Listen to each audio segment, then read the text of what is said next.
Bismillahirrahmanirrahim. Assalamualaikum warahmatullahi wabarakatuh.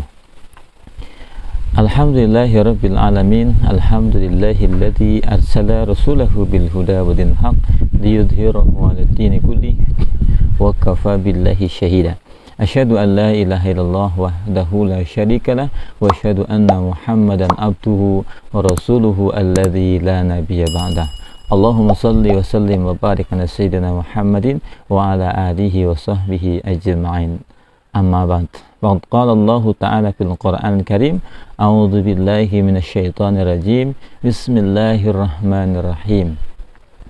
Wa ma kana salatuhum indal baiti illa muka'aw wa tasdiyah. Fadhuqul 'adzaba bima kuntum takfurun. Sadaqallahul azim wa sadaqa rasuluhun nabiyul habibul karim wa nahnu ala dzalika minasyahidin wa syakirin walhamdulillahi rabbil alamin. Pemirsa Aslam TV yang dirahmati Allah Subhanahu wa taala, kembali berjumpa di media Aslam TV ini dalam rangka tausiah mentausiahi wa tawassaw bil haqq wa tawassaw bis sabr, agar kita sama-sama senantiasa mendapatkan keridhaan Allah Subhanahu wa taala. Salawat dan salam selanjutnya semoga Allah limpah curahkan selalu kehadiran uswah hasanah baginda Rasulullah Muhammad sallallahu alaihi wasallam, para istri-istrinya, keluarga-keluarganya, sahabat-sahabiahnya, dan segenap umatnya kita semua yang senantiasa bersungguh-sungguh di dalam upaya menghidupkan kembali sunnah-sunnahnya. Pemirsa Aslam TV yang dirahmati Allah Subhanahu wa taala, salat adalah tolak ukur status kemusliman seseorang, menjadi barometer, alat ukur bagaimana tegak tidaknya agama seseorang,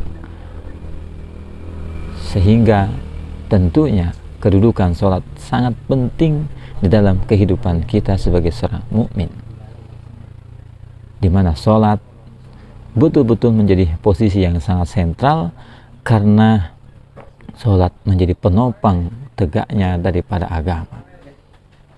Pertanyaannya, sebagai seorang muslim yang kita sudah terbiasa dengan sholat, apakah sholat-sholat yang telah kita kerjakan betul-betul terhubung menjadi satu rangkaian di dalam rangkaian dinul Islam, sehingga mampu menjadi penopang tegaknya dinul Islam, lebih jauhnya memiliki sebuah kekuatan untuk tanha anil fahsya'i wal munkar.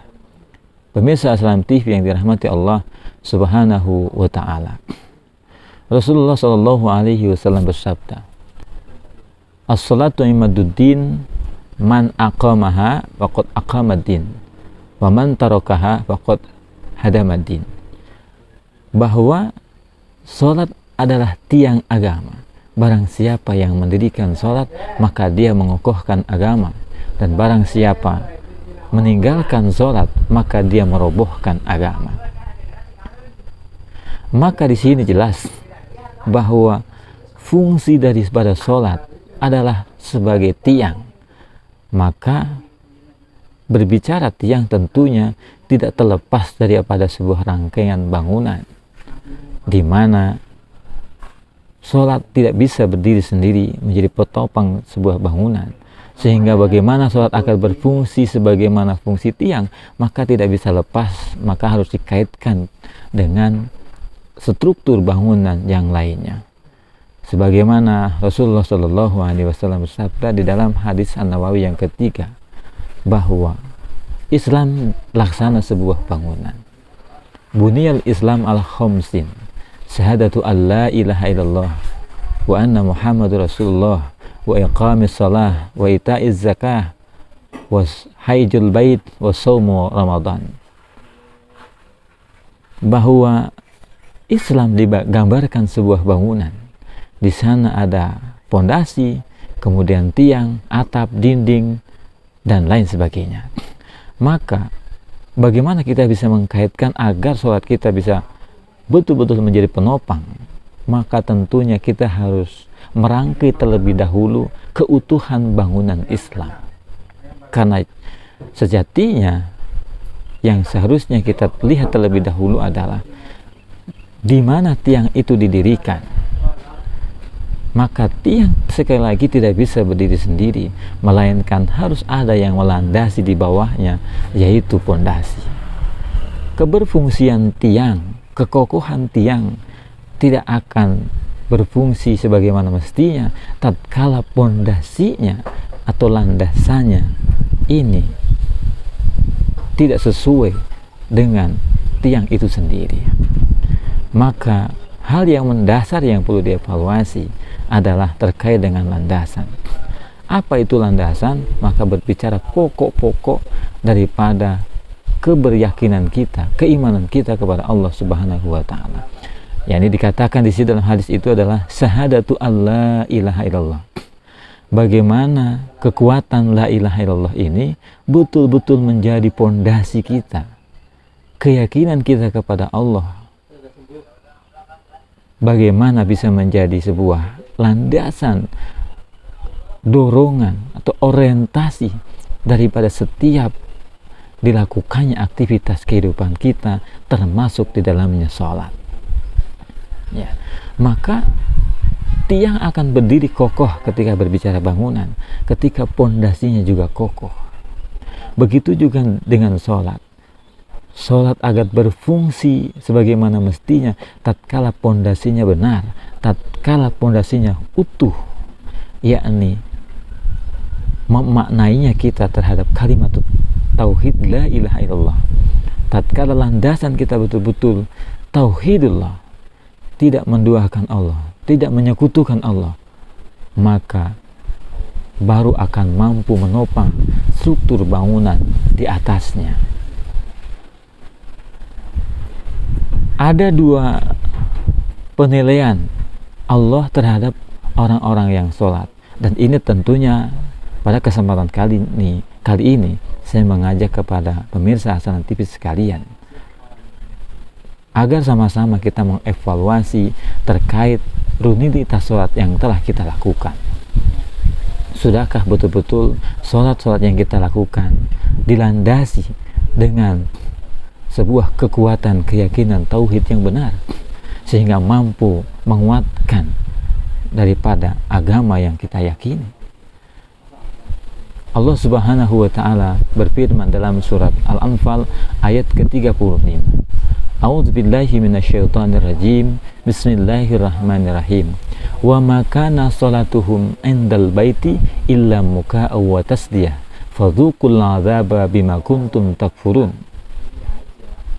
Wa ma kana sholatuhum indal baiti, sesungguhnya salat mereka, tawaf mereka di sekitar Baitullah tidak lain hanyalah siulan dan tepuk tangan belaka. Maka rasakanlah azab disebabkan kekafiranmu itu. Sungguh di sini Allah Subhanahu wa taala memberikan penilaian kepada orang-orang yang mengerjakan sholat. Tentunya pada waktu ini adalah hitopnya adalah orang-orang musyrikin Quraisy, yang tentunya secara kaifiah barangkali sholatnya pun berbeda, tetapi mereka, artinya bahwa mereka juga menyembah Allah, mereka melaksanakan doa, melakukan sholat, tetapi yang mendasar di sini adalah landasannya, bahwa sholat yang dikerjakan oleh orang-orang Quraisy pada waktu itu adalah berdasarkan nilai-nilai kemusyrikan. Walhasil Allah Subhanahu wa taala memberikan stempel bahwa sholat yang dikerjakan yang tidak dilandasi oleh akidah tauhid yang utuh, la ilaha illallah yang utuh, maka di situ dikatakan hanyalah sebuah siulan dan tepuk tangan belaka, meninggalkan gerakan suara, lisan, dan gerakan fisik semata. Karena apa? Karena tidak memiliki imbas, tidak punya implikasi dalam realitas kehidupan, yakni bagaimana mampu menguatkan bangunan Islam. Maka kita perlu mengevaluasi, kita melihat fakta kehidupan yang kita sama-sama jalani pada kesempatan kali ini. Bagaimana kita sebagai seorang muslim hari ini, muslim mayoritas, tetapi sudahkah seluruh amaliyah sholat yang kita lakukan betul-betul menguatkan agama kita, bangunan Islam? atau sebaliknya justru terjadi sebuah persekutuan atau kemusyrikan sehingga sholat kita tidak mampu menjadi penopang tegaknya Islam. Bagaimana mungkin ada orang yang sholat tapi kemudian membiarkan hal-hal yang bertentangan dengan nilai-nilai Islam itu terjadi? Ya, bisa dikatakan sholat dilaksanakan tapi maksiat juga dilaksanakan, sehingga ini hanya sebuah doa, hanya sebuah bacaan-bacaan mulut, di mana di dalam sholat misalnya kita diawali dengan takbiratul ihram, Allahu Akbar, Allah yang maha besar. Apa artinya? Bahwa komitmen kita, azam kita dari bangun tidur sampai tidur kembali harusnya dalam rangka bagaimana agar Allah ini akbar, Allah ini tinggi, Allah ini mulia, agama ini tinggi, agama ini dimuliakan. Tetapi apa yang terjadi, realitas yang ada? Justru kita seringkali tidak berdaya menghadapi keadaan yang ada. Kemaksiatan di mana-mana dan lain sebagainya. Pemirsa Assalam TV yang dirahmati Allah Subhanahu wa taala.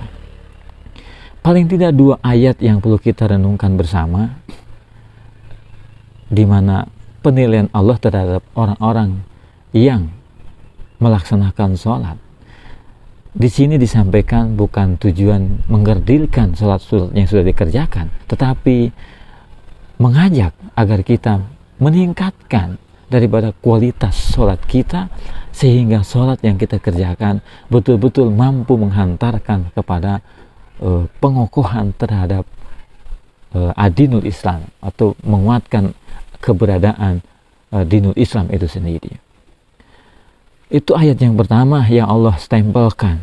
Allah berikan nilai terhadap orang-orang yang sholat tapi tidak berlandaskan kepada nilai-nilai tauhidullah, atau alias masih melakukan kemusyrikan. Maka dasar pertama yang perlu dievaluasi sebelum tiang, bicara bangunan itu adalah tiang, adalah pondasi terlebih dahulu. Kita harus memastikan bahwa pondasinya itu adalah betul-betul presisi, kuat, bahwa pegangan kita, pandangan hidup kita, landasan hidup kita, landasan ibadah kita harus adalah tauhid, tidak boleh menyekutukan Allah Subhanahu wa taala, sehingga sholat itu akan berfungsi dari perbuatan keji dan mungkar. Tatkala belum demikian, maka bisa jadi sholat yang kita kerjakan masih dilandasi oleh nilai kemusyrikan, sehingga sholat yang dilakukan bukan mengokohkan daripada bangunan Islam, justru berdiri di atas bangunan kemusyrikan. Nauzubillahi min dzalik. Akhirul kalam. Assalamualaikum warahmatullahi wabarakatuh.